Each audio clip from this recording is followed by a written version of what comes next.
નમસ્કાર મિત્રો, શું તમને ખબર છે કે વિશ્વ બાયોફ્યુલ દિવસ ક્યારે ઉજવવામાં આવે છે? વિશ્વ બાયોફ્યુલ દિવસની ઉજવણી શા માટે કરવામાં આવે છે તથા બાયોફ્યુલના કેટલાક અદ્ભુત ફાયદાઓ વિશે આપણે આ વિડીયોની અંદર વાત કરીશું. જો મિત્રો તમને મારો વિડીયો પસંદ આવે તો પ્લીઝ વિડીયોને લાઇક અને શેર કરવાનું ભૂલતા નહીં. તો મિત્રો, વિશ્વ બાયોફ્યુલ દિવસની ઉજવણી દર વર્ષે 10મી ઓગસ્ટના રોજ કરવામાં આવે છે.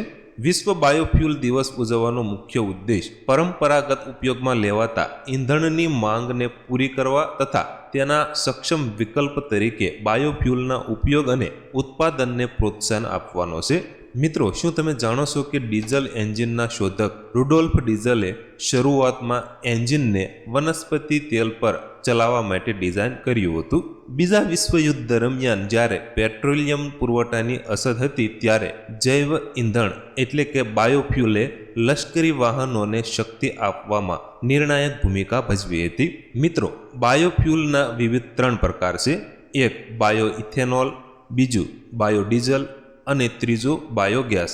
હવે મિત્રો, આપણે બાયોફ્યુલના કેટલાક ફાયદાઓ વિશે વાત કરીએ તો નંબર 1, પરંપરાગત ઉપયોગમાં લેવાતા ઈંધણ કરતાં બાયોફ્યુલમાં કાર્બન ડાયોક્સાઇડનું ઉત્સર્જન ઓછું હોય છે, જે વાયુ પ્રદૂષણ ઘટાડવામાં મદદ કરે છે. નંબર 2, બાયોફ્યુલ કાર્બનિક પદાર્થમાંથી મેળવવામાં આવે છે, તેથી તે નવીનીકરણીય અને ટકાઉ છે. નંબર 3, બાયોફ્યુલ પર આધાર રાખવાથી આયાતી અશ્મિભૂત ઈંધણ પર નિર્ભરતા ઘટાડીને દેશની ઉર્જા સુરક્ષા વધારી શકાય છે. તો મિત્રો, ફરી વખત તમને જણાવું કે જો તમને અમારો આ વિડીયો પસંદ આવ્યો હોય તો પ્લીઝ વિડીયોને લાઇક અને શેર કરવાનું ભૂલતા નહીં.